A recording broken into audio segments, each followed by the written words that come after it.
not good. Oh no. Yeah. We are now live. Oh my goodness. Yeah. Hello, people of the internet. Are we on? Are we on? Let's just have a little check. Let me just go onto your profile and take a look. No, according to me, no. Let me just have a little look again. Yes, we are. Yeah, we are. Oh, we are. You just had to refresh. Timothy, before you start and get all serious and get into agendas and things like that, how was your 2 weeks break? You know, international travel and all that. Oh, it was lovely. Lovely. Yeah. This is a tan for me. Yeah. You look tan. A bar tan. So you were in Madeira. I was, yes. Yeah. And how was that? Oh, it's fantastic. It's a paradise. So as much as it is a paradise, was it all? Were you noticing it was all digital and was did you have to have mobile, or were they quite relaxed about things? Did you have to check in apps and restaurants and all of that, or was it okay? No, because they're still fairly tight in terms of who they're letting in and the conditions of being let in. So you need to be double vaxxed and had a COVID test 72 hours beforehand. So cool. Good to see you back. Thank you. It's great to be back. Can I start now? Yeah, you may. Thank you. So today I am trialing out StreamYard as a change from the other people. The other people. The other people. Yeah. We have the only thing that we've got to talk about, from what I understand, is the Gartner. There was a Gartner webinar, which was about making your salespeople digital. And have we all watched this? I've not. Geez, I could have swore it was a DLA Ignite video or a webinar. Yeah. Well, I wasn't going to say that. Only the names would change to protect the innocent. Thomas, there are now 3 black Suburbans heading for your office. With guys with little curly earpieces and dark suits on. You've said it now, you're in trouble. The good news is you're not too near a major international airport, so it's going to take a little bit longer to get to Fargo. You've got a little bit more time to escape. There's an airport in Fargo. It's just going to be a few hours before a plane lands, but there is one. So before we get into that discussion, let's introduce ourselves. Shall we, Mike? You're next on my clockwise. Do you want to introduce yourself? I am Mike Garrison with Values-Based Mindset, and I like to integrate for effect on and offline social. And the beard's coming on nicely. Mountain biking season in the winter is serious business where I'm at, so I'm in pre-season form. Right. Can I get an amen, Eric? Amen. Thomas. Good morning. I'm Thomas Ross, and I'm founding partner of Social Selling HQ and a very happy and active partner of DLA Ignite globally. Fantastic. And you've got your new headphones. I do, and I'm still figuring them out, but they seem to be doing fine. And Lenwood. Hello, I'm Lenwood Ross. I'm the founder and CEO of Accelerate, and we're a DLA Ignite partner. Adam. Hi, I'm Adam Gray. I'm Tim's business partner and co-founder of DLA Ignite. So a proud DLA Ignitey. and Eric. Hi, I'm Adam Gray. I'm Tim's business partner, and I'm Eric from Crux. We are partners with DLA, and very happy to be so. Good. So, any overall comments you have about the Gartner event? I need to go and find the name of it. It was Evolve selling skills to connect with today's buyers. Any overall comments? What's not to like? It was a good piece of work, right? It was a good piece of work. It's something that we're all very familiar with, as Thomas has already pointed out. I like the way some of it was presented. I like particularly the piece that caught me around about 22 minutes. There's a piece about the CSOs needed to shift to human and digital, and I like the way they played that out. So there was an existing state, which is talking about that serial state of digital alongside human, and then integrating it all, the integrated customer engagement, and that piece is bringing the human and digital piece together, which I thought was fantastic. I thought it was a lovely way to describe it. I thought the graphic was good, and I thought the concept was good. I'm struggling to find where, in amongst all of this, where are the keys and the structure and the strategy to achieve this. But it's a nice thing to say. I think the difference between this approach is there's a lot of headlines. We would focus on what you need to do to actually achieve that integration. And we would put the foundations and the elements in place to help you bring that to fruition, rather than just saying this is what you need to do. Yeah, we would link it directly to EBITDA. Yeah, well, that is They didn't give you the how, just the what to do, or what you should be thinking about. Yeah, which is the nature of that kind of thing. You know, there's some interesting headlines, and it shows a direction of travel and a vision. Yeah. But certainly in my experience of dealing with individuals and with companies, the problem is that taking the actionable, concrete things they can do from those abstract concepts is the challenge that they have. You know, you need to be more human online. Yeah, great. Everybody gets what that means, but very few people are able to execute that because there aren't a series of steps that people can understand, which are a simple series of yeses and nos. So, you know, it means that you don't say Mr. Hughes, you say Tim. It means that you smile when you speak, and all of those things, which are really simple, but certainly our experience of working with organizations is that those simple things that are very human, they fall away when people try to do something new, and they go back into their safe zone, which is being very corporate and being very, very bland and dull. Yeah, they think that if they stand out, they'll actually get fired. Yeah, absolutely.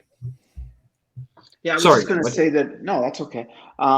Thomas, I found that, you know, we as practitioners in the industry, and I use the word practitioners as opposed to consultants, but we as practitioners and facilitators in the business, we understood a lot of what the webinar said. It's funny because I actually had a couple of other people that I sent the link to, one of them on my team, in fact, and they didn't understand 90% of it, right? And I picked up on that a little bit as I was listening, because there were a lot of $50 words being used to describe things that we've talked about in everyday simple terms: human, social media, you know, these kinds of terms which were not used a lot. In fact, social media never came up once in the entire webinar. I don't know if we didn't pay any attention to that. So the word digital was peppered all the way through it, but it was never actually aligned with the reality of what it represents. So I think there were amazing points in there, but I think it takes our ability to actually put these action points into practice that makes the difference. And I also thought it was interesting that while they did really focus on the sellers, otherwise known as the sales team, and the buyers, they didn't focus very much on the people they were talking to with respect to their own understanding of the process they were putting forward, right? So most of the CSOs and the executive teams and the CEOs and whoever else was part and parcel of that really don't have a clue what digital is yet. And for me, that's the big difference with what we deliver, insofar as really getting them part of the process, not just implementing a process that they hope works. Does that make sense? When you say they don't understand what digital is yet, I think that's a really interesting point, because I think there's a huge disparity between enterprise digital, which is about an app, it's about a platform, it's about technology, and what we would consider to be this process of digitization, which is using those digital platforms to be more human. And I think that when organizations look at using digital platforms to be more human, what they actually mean is we're looking to use digital platforms as a way of shortcutting processes. And we are looking at it from a completely different direction. This is not about creating personas and understanding what I need to say to each of these personas at a different point to push them along my idea of what their buying journey is. This is about using these platforms to provide scale for the people that want to have conversations with other people and a facility for that to happen. And I think that our focus, and it's interesting that I think you, Eric, said about digital and human coming together. And absolutely, we're on the human side of things, aren't we? And we just see social as an enabler for that. Yeah, totally. Yeah, I mean, Totally. if I was going to chime in, what I found most interesting, and just to confirm what Adam said, I think that their definition of digital is content related, not communication related.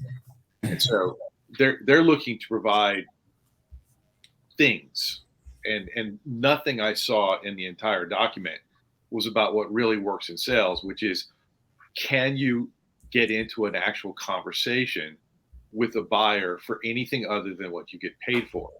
Like, do you have the ability to enter the top of the funnel? And when you think about like the problem of getting live communication versus asynchronous communication, like why in the world would a buyer want to talk to you if all you're going to talk about is a piece of content designed to get them to buy from you until they've decided they're ready to buy? And that's what I thought was the big weakness. They talk about deconstructing virtual customer engagement, and nothing in there is about connecting with people online socially on their content. Like, we know that because we do this, at the end of the day, content is a passive thing.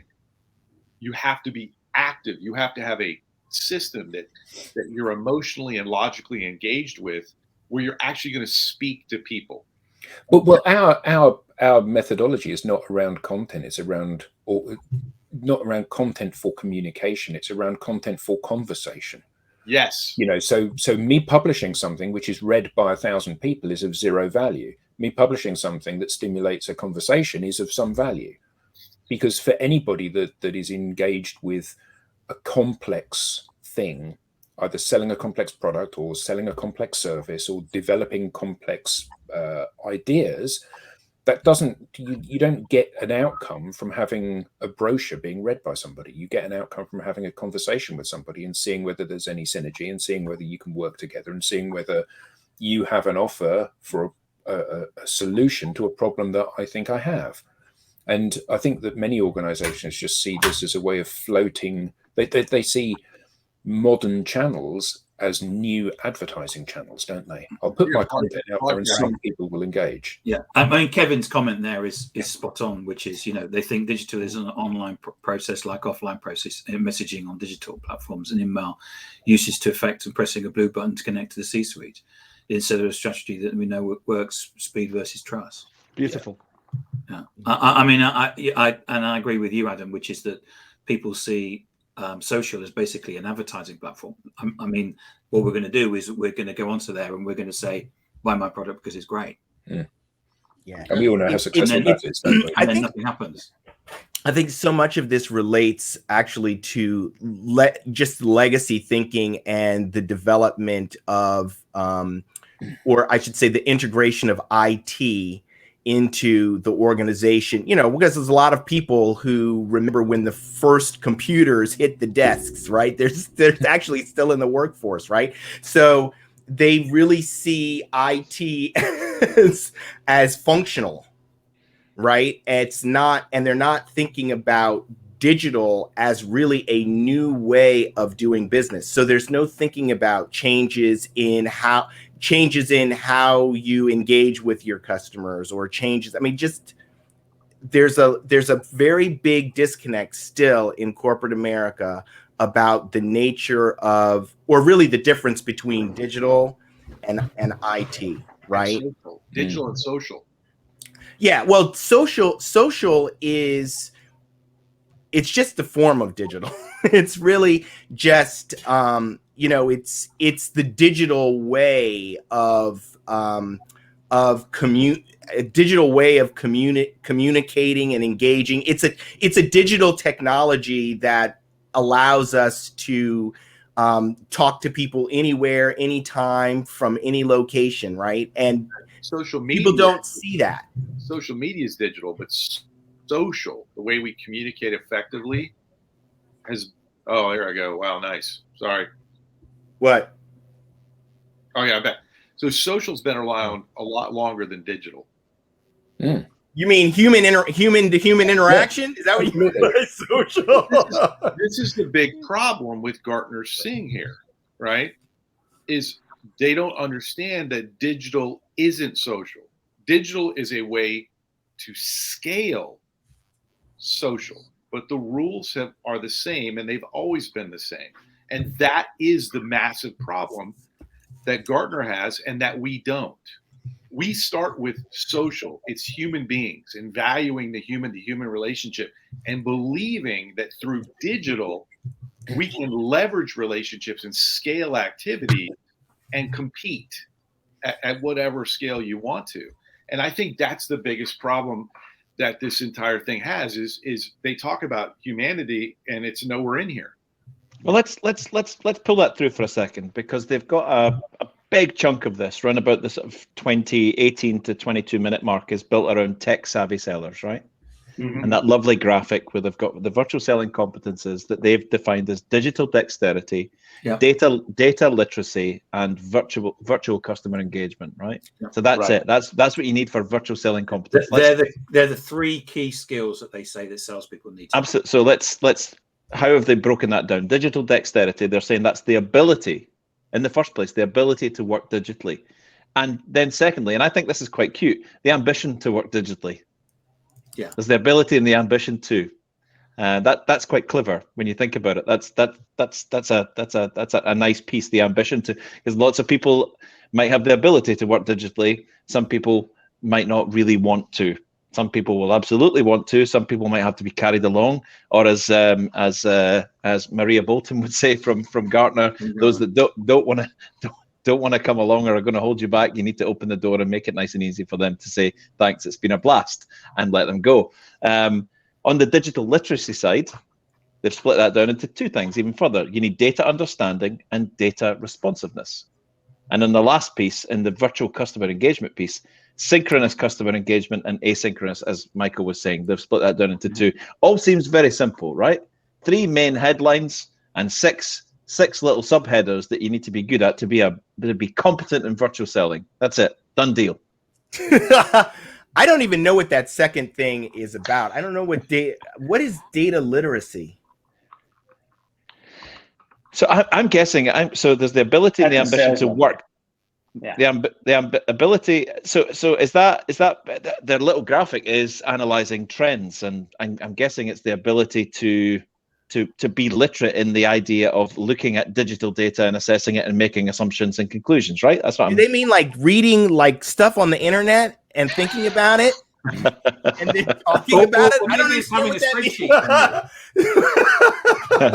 I think that is an explicit sale to the chief technology officer.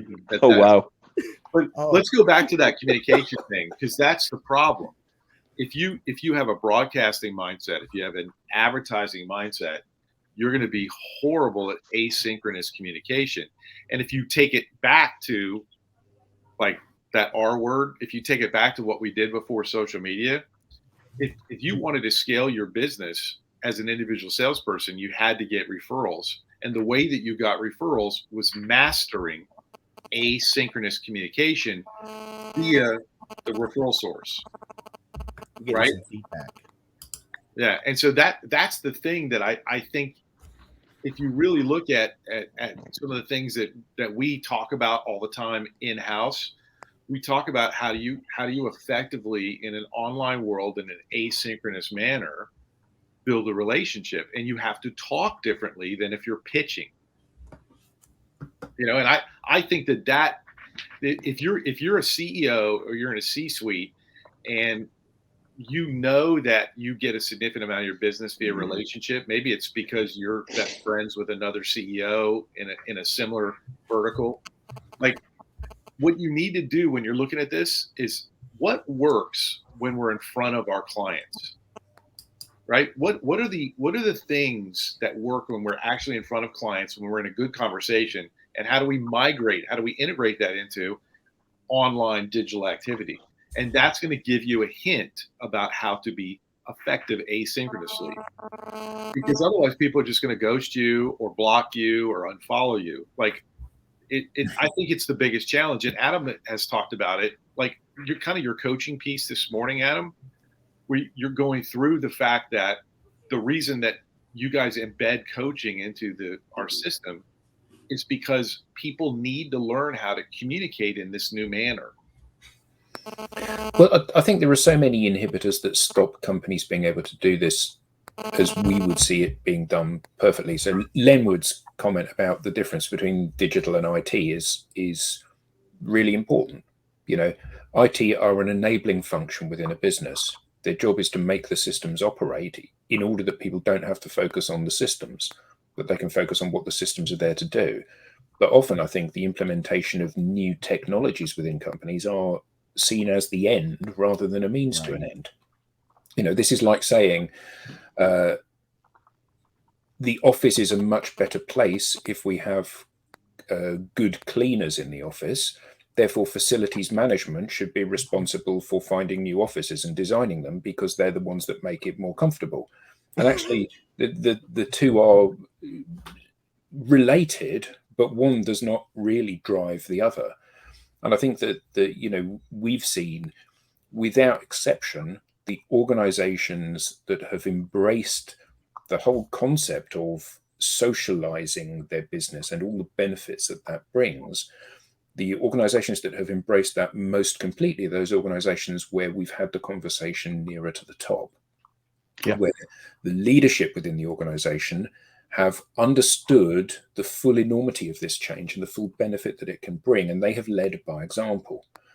And the challenge is that when the leadership within an organization don't walk the walk as well as talk the talk, they say, okay, Eric, you need to write more content and publish it, and it needs to be really friendly and human content.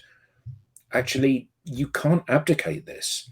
You know, you have to actually be doing it yourself. It's at its most powerful when everybody within the organization is in step with each other, behaving in the same way. That's not the same as sharing the same content, but behaving in the same way, being themselves, engaging their audiences, having those conversations, whether you're in sales or PR or dispatch or tech, it doesn't matter, because you have your own audience who's different from my audience, and sharing your journey, who you are, forging those relationships, what's great about where you work and what you do and why it matters in that informal way is where the true value of this comes.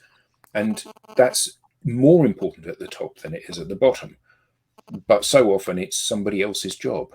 And, you know, one of the challenges we see is that you have to understand, you know, this is what my role is in this. Not I'm going to be like everybody else. This is what my role is in this. This is what I have to do. Not what we have to do or you have to do, but what I have to do. And it's only when that happens that we see the truly magical change, isn't it?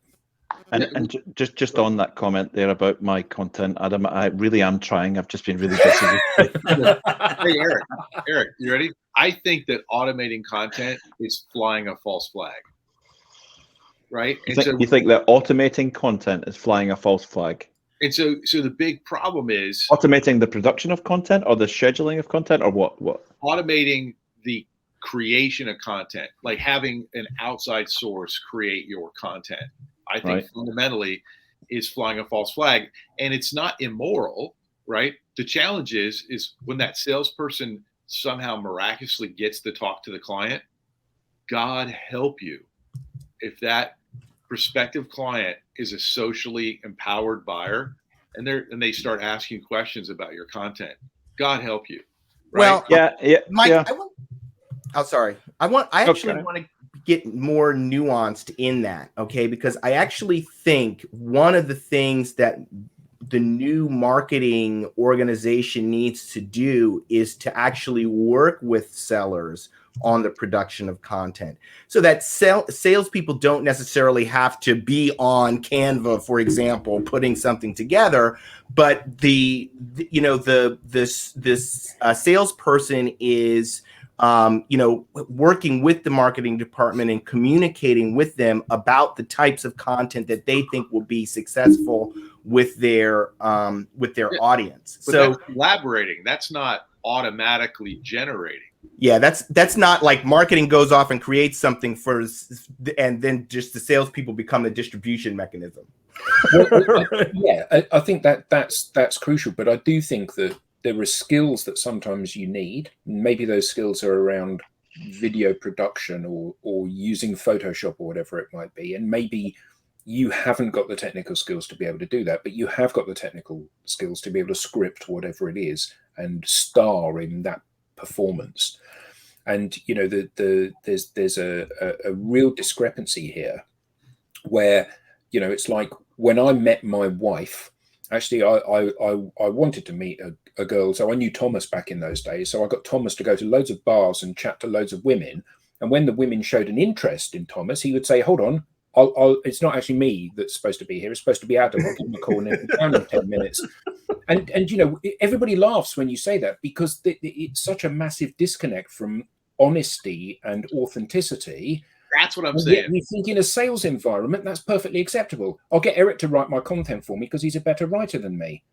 Well, that's just madness. That's utter. That is utter madness, though, to assume that that's what my audience want.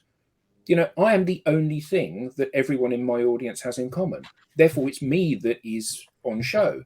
And Eric can write a better piece of content that uses better language and is better, more proofread and technically better.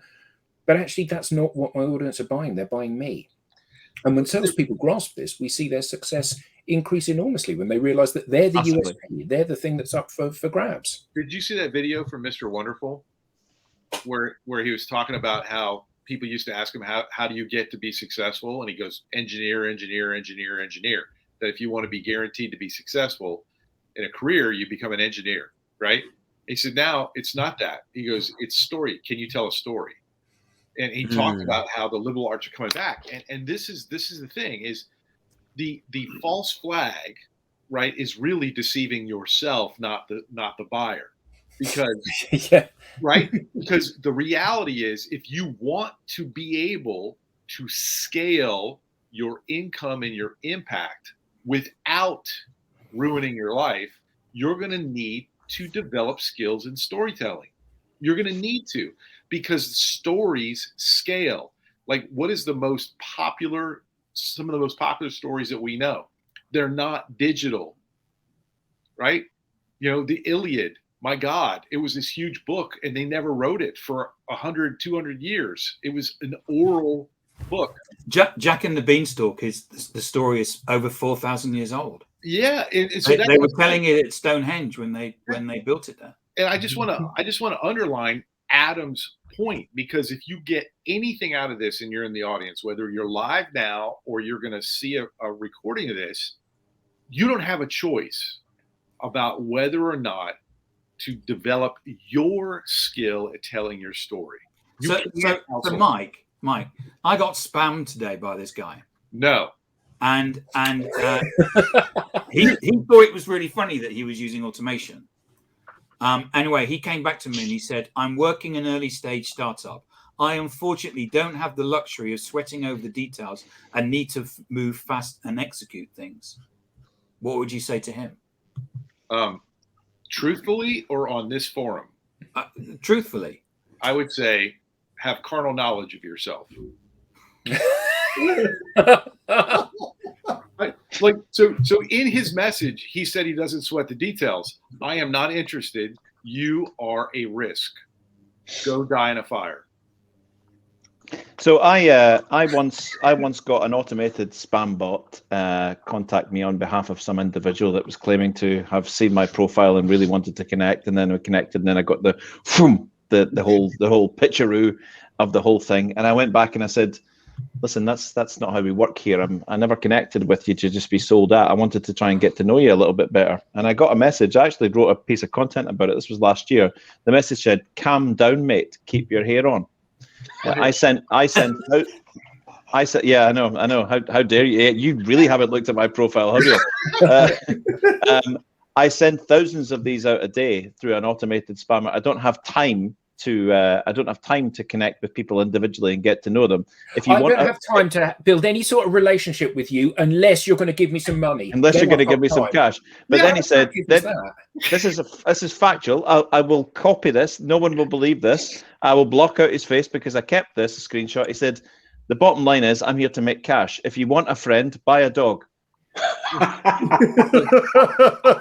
Knowledge of oneself. But that was last year. He's moved on now. He's got a new job somewhere else for some reason. He's the head of social selling for Gartner. Eric, that's terrible. They're good people. Suburbans outside. He's an evangelist now. But that's evangelist.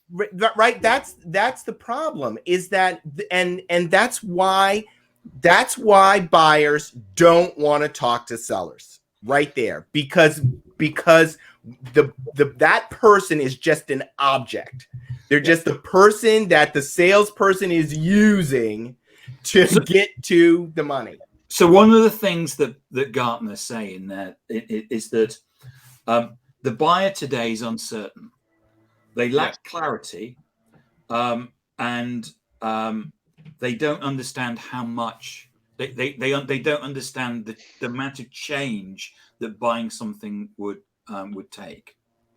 And I'm not sure that necessarily the buyers are uncertain or the buyers lack clarity. I think what happens with the buyers is that they're fed up of people coming to them and pitching to them and trying to sell them shit they don't want. Yeah, they don't trust it. They don't trust it. Well, why how do you tell a salesperson's lying? And that's the disconnect, though, isn't it, guys? So this webinar is kind of like being given a manual to fly a plane. If you read this manual and you study everything and you do all of this, you can go fly that plane. That's kind of what this is like, right? You might be able to get it in the air, but you can't land it.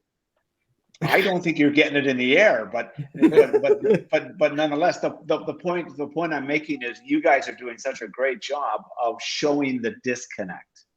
The reality is that it's not about this magic word digital. It's about the magic word people, and it's about connecting with people using social, which is a methodology within digital, right? So, and it's about all those things. So one of the things that Gartner talk about. And I actually think that this research is a couple of years old, though it doesn't really matter. I think it's still applicable today.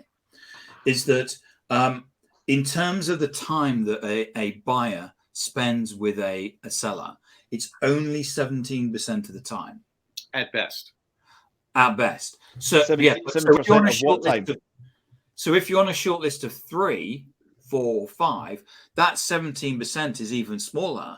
Because they're actually only spending that 17% of the time with the short list of 2, 3, or 4, or 5. So your time frame as a seller to actually go to the buyer and actually convince them that you have the right solution for them, it is getting smaller and smaller and smaller and smaller and smaller.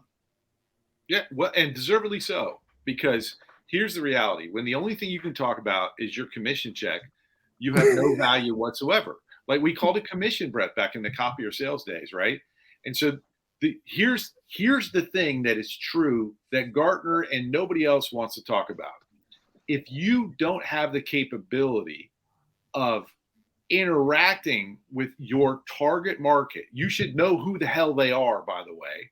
If you don't have the ability of interacting with them in a welcome sense for things you don't get paid for, you suck and you have no chance, right? Because you're just a commodity. You're that person that is there to basically verify the exceptional salesperson, the exceptional organization that's been dictating the buyer's journey because they're personally connected.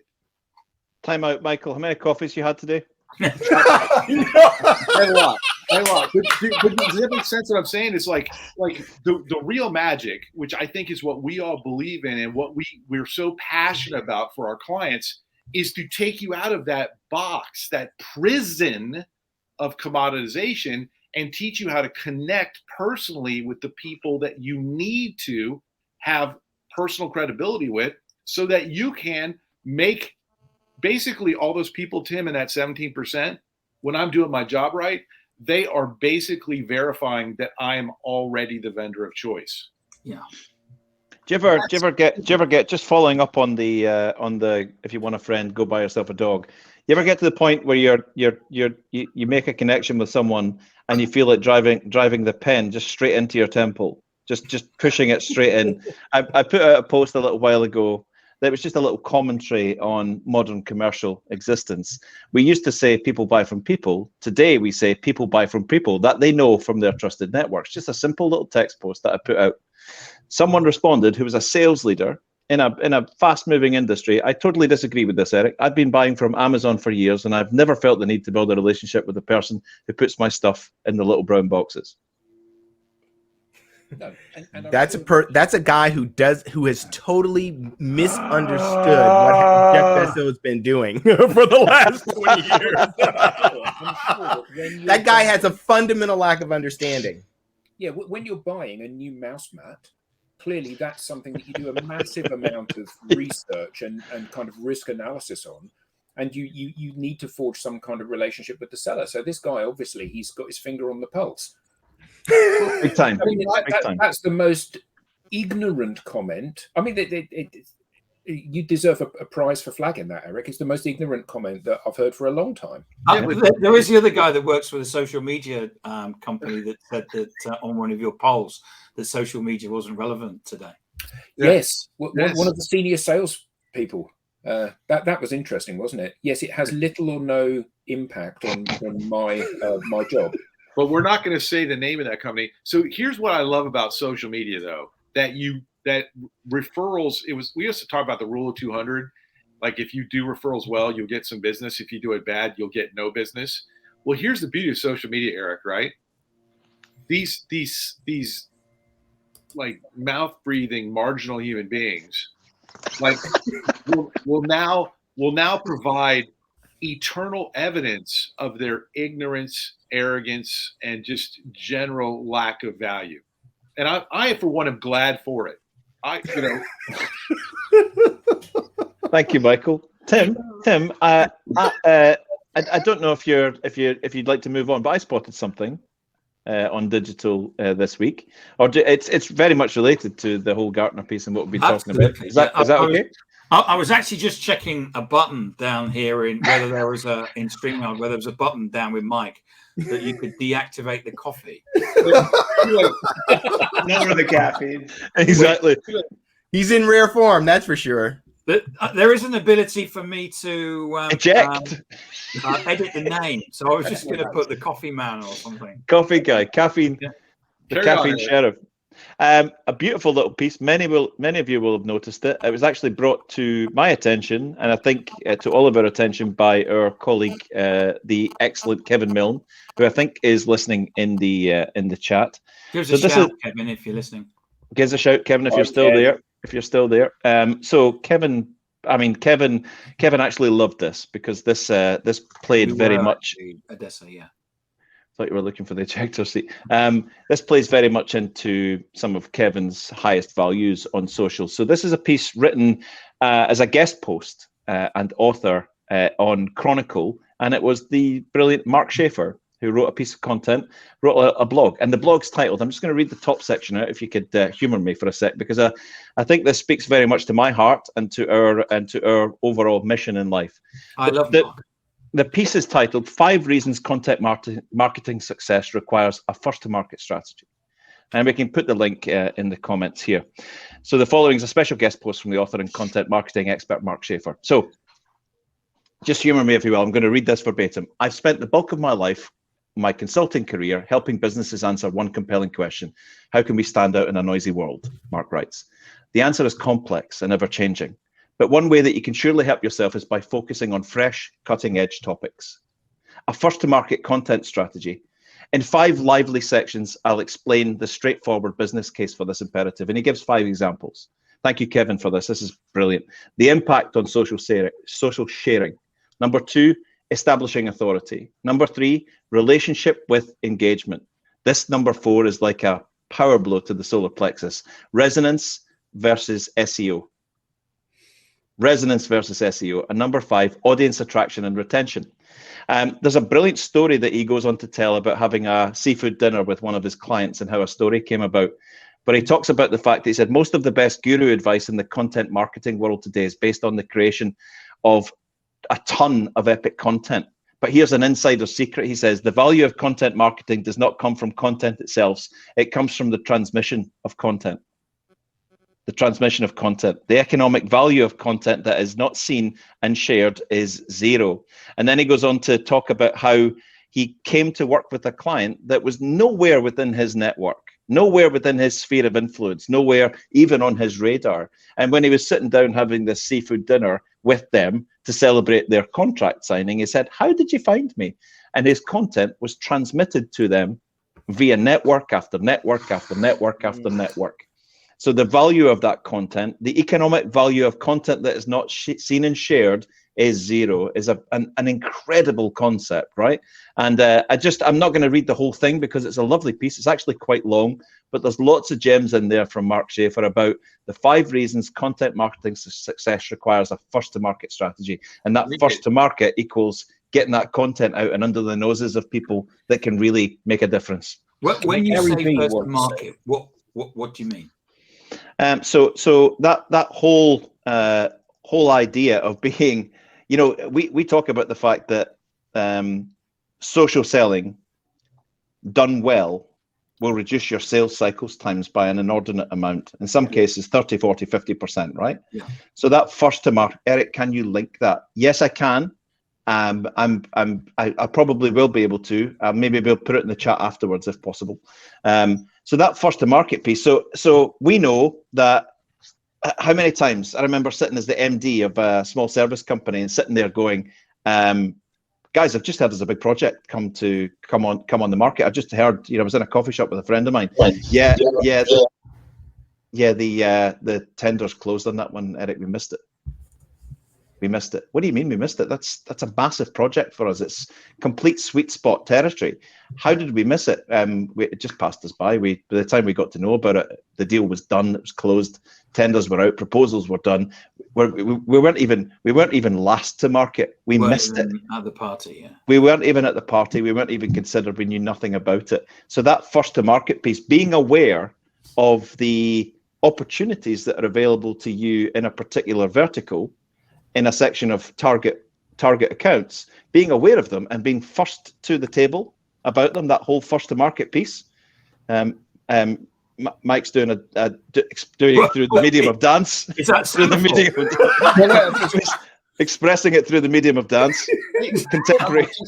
Put your hat on, Mike, because it's a bit YMCA going on, isn't it? So Eric's had someone who does laughter yoga. Is that like social selling yoga or something? I think it was. Yeah, I think it was. Absolutely. It was like a voguing.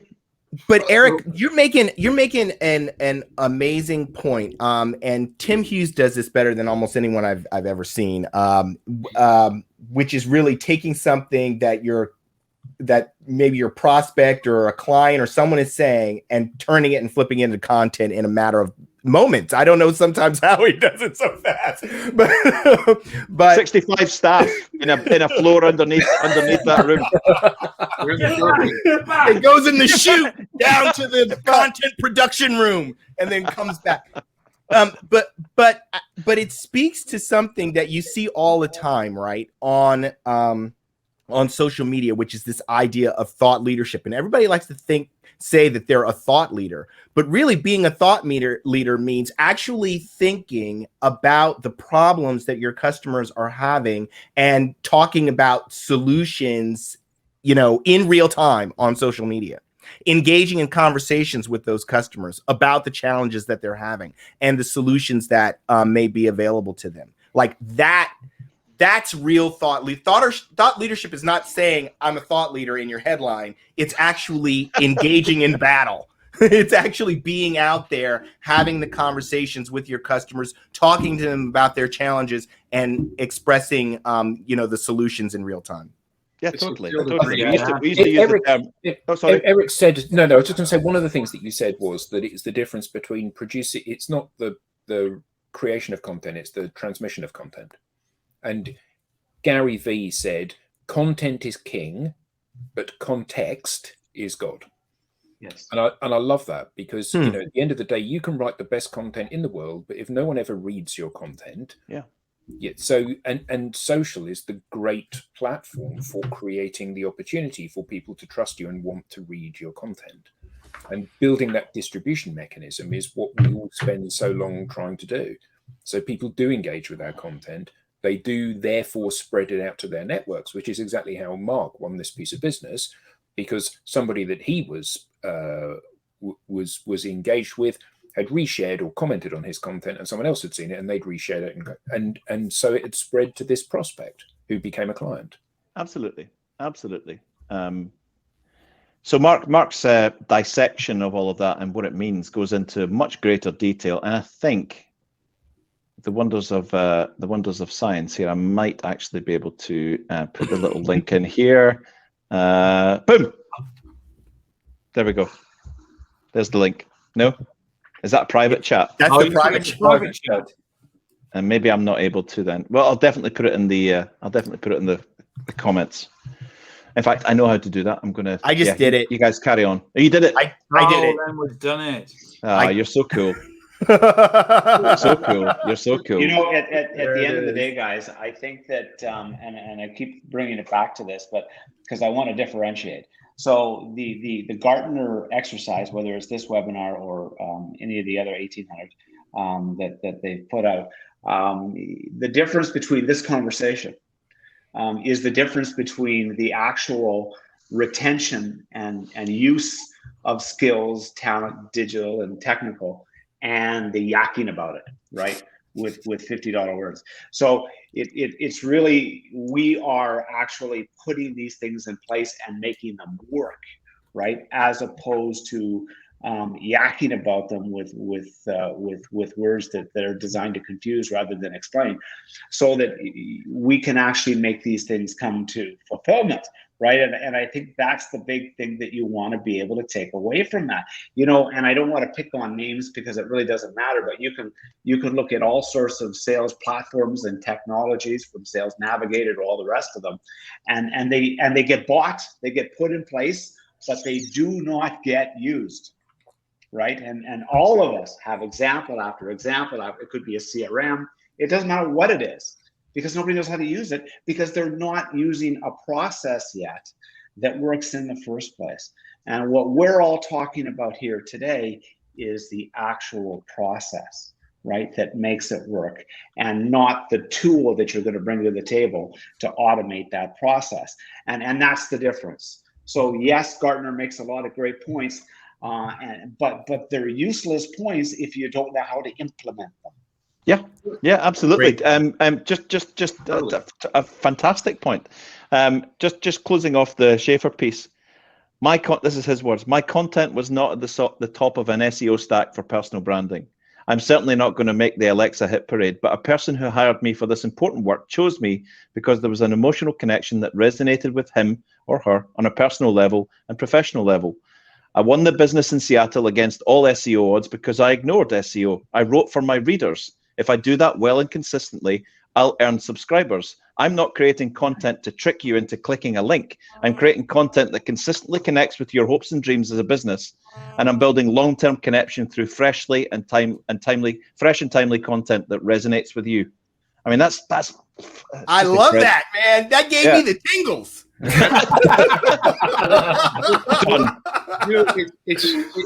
that was awesome. So there's a reason my company's called Values-Based Mindset, and it's the reason I'm with DLA, because at the end of the day, it's all about connecting people personally to business. And that's the real problem, Thomas, that they can't address on these webinars, but we get to because we're practitioners, right?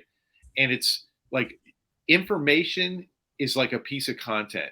Until you connect the human being to it emotionally and logically, until you can show them how it's not just an assembly line where they're just a robot. Until you can connect the team to these things, it's not valuable. And I think that's to Thomas's point. I think that's really to Mark's point.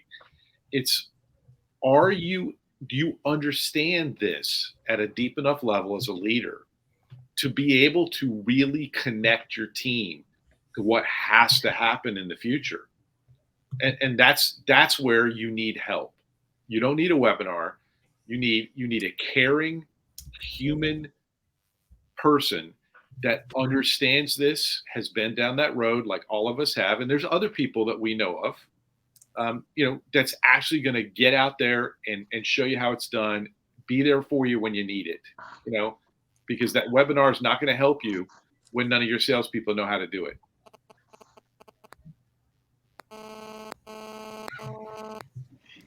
Thanks, Mike.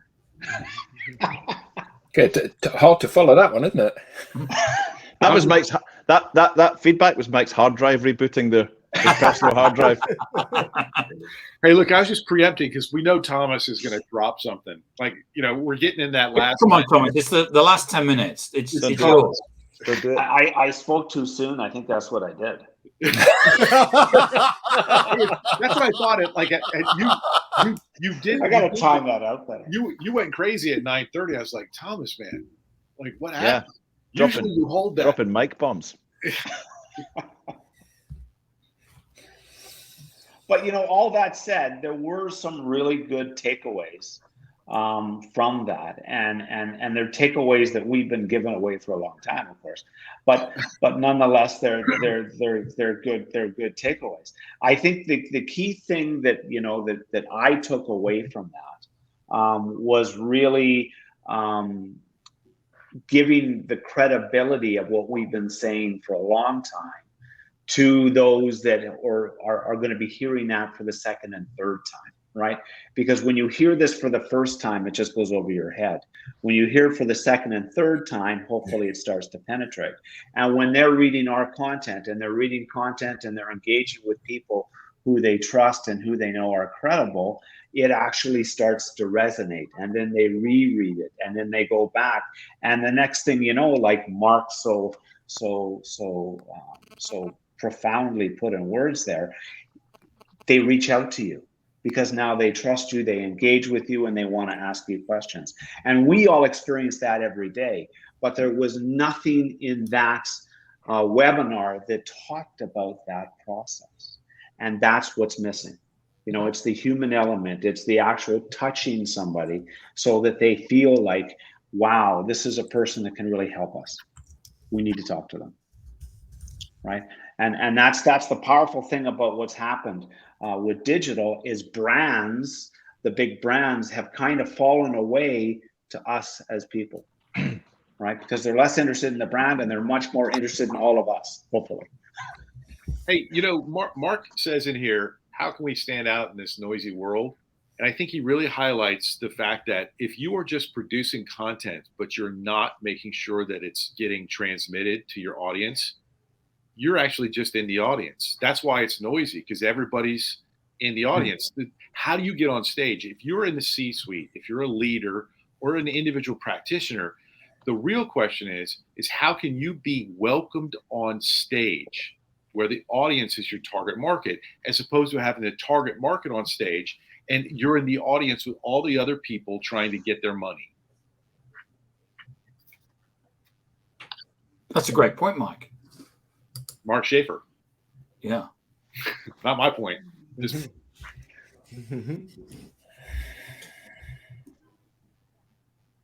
Anything else?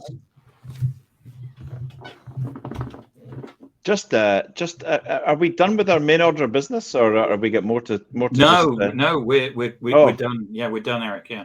I just wanted to say I've got lots of friends in New York and Louisiana. I just wanted to say that our thoughts are with everyone that's struggling with dramas in New Orleans and New York. I mean, Leonard, you're probably closest to what is happening in New York. Well, I was in it. I am in it. I was telling Tim that my side yard turned into a river basically yesterday, because I live at sort of the base of a mountain, and actually not too far from us there was a rock slide. Yeah, I saw that on Instagram. You shared that on Instagram. Yeah, which fell down. Yeah, I mean, anyway, it's. I've never seen anything like it.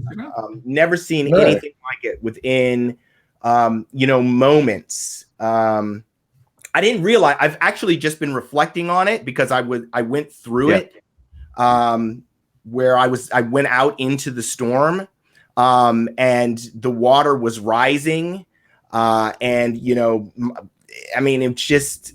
I mean, I just can't. It's hard to describe how in just a matter of minutes you can have water that you're standing in to water that is waist deep. And like my wife said, this wasn't like, in a pool.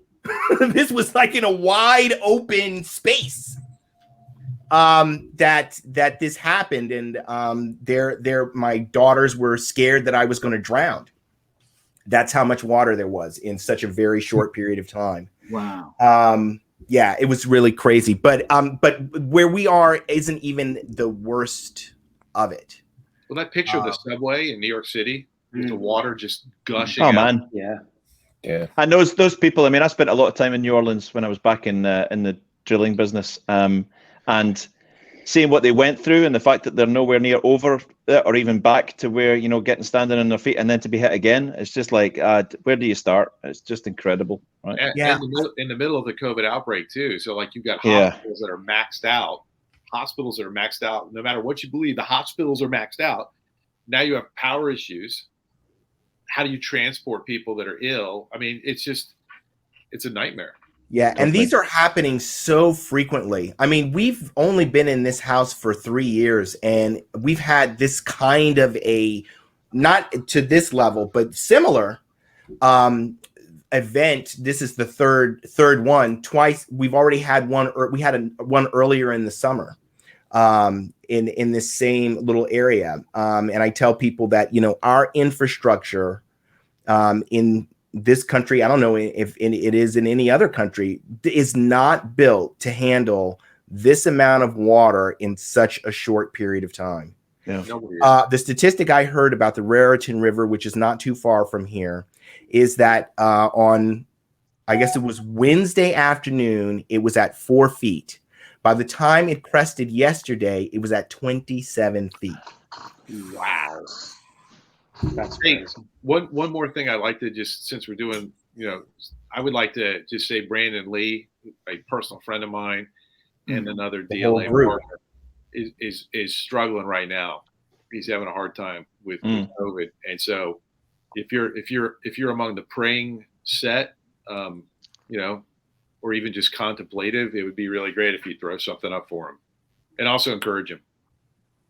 Absolutely, absolutely, 100%. Linwood, I want to see that. What's your Instagram? Yeah. Oh, Lynn Rossi, LENROSSI. If you're cool, you already have it. Yeah, you can. I should do more with my Instagram. Yeah, but you could if you maybe. It's private. It's locked. Yeah. Who are you? Private? Yeah. Oh, I don't know. I don't know anything about it. I'll have to. I mean, you can say it's you because it's your photo. I mean, had to request you, isn't it? Requested. Yeah, we've all just done that. I don't think we're getting in. Cool. Like, because I was already friends. You guys all. Yeah. Yeah. I don't have anything. Nothing's coming through, guys. The technology. Technology. It's digital, Lambert. That's the problem, mate. You need human. That is the problem. I don't know. I'm not seeing your. I'm not seeing your request. I don't know if you know they've got a new album out. Yeah. Fantastic. Yeah, big time. Is it out? The album? No, not for another. I saw the launch piece, but I didn't know if it was out or not. So that's cool. There you go. I've switched it to public, so you can. Oh, Iron Maiden has a new single out. Yeah, Iron Maiden's got a new album out today. It's beautiful, intelligent metal. I love it. Holy moly! The rock slide. Everybody's busy working on their Can Instagram. you see it? Isn't that rock slide crazy, Eric? Yeah, totally. Yeah, I thought you meant like a little rockery had moved down onto the road, but that's Oh like no, and a side of a hill. that's about 6 stories high. Wow. Mm. That just Crikey. and those cars there are just lifted up. That's right. That's remember I said I live on this hill. That's just a little bit farther up the hill around the corner from my house. Too bad you're not up above that. Yeah. Well, I mean, it's a beautiful area. There's a ridge, just a mountain ridge just outside of New York City, and there are all these towns that it goes from north to south that are along that ridge. So the people on this ridge, not me, but like the really wealthy people, Right. they have houses that overlook New York City. Crikey, So yeah. a lot of the Millburn, Short Hills, those are really expensive areas. Montclair, we're all on this ridge. Soon. I'm totally content where I am. Hey, Eric and Adam, get on your bikes this weekend. Yeah, I think it's on the cards. I'm doing a little challenge for myself this month. I'm doing a 3-kilometer run every day for the month. Do you run then, Eric? I've run a bit in my time. Yeah, He's like an extreme. He's just an extreme sports. He's done the odd 5K. I once ran with Jim Kerr from Simple Minds. Did you run it in a From desert? what? Yeah, I did. Yeah. But I'm over that now. That was a long time ago. Long time ago. So yeah, I'm just doing a little thing, Brad. 3K a day to get my legs back into it. Hoping by the end of the month that I'm able to maybe consider some endurance events now that things are opening up a little. Nice. Yeah. Awesome. Well, But now at this point today, I feel as if I've been run over by a truck twice. But Eric, not only is he extreme sports, it's also extreme social. So if you work, if you go with Eric, it's extreme. It's extreme. It's intense. Absolutely. So Mike's just downed his coffee. Yeah, I think we need it. Let's get out of here. So I think we probably need to go. I can hear a loud ticking. Oh my goodness. Veteran-owned coffee company. Nice. Excellent. Have a great weekend, everybody. Yeah, we have a holiday weekend here in the U.S., so Enjoy it as much I'll as see you you can. guys Tuesday. Yeah. Bye, everybody. Bye. Bye-bye. bye-bye.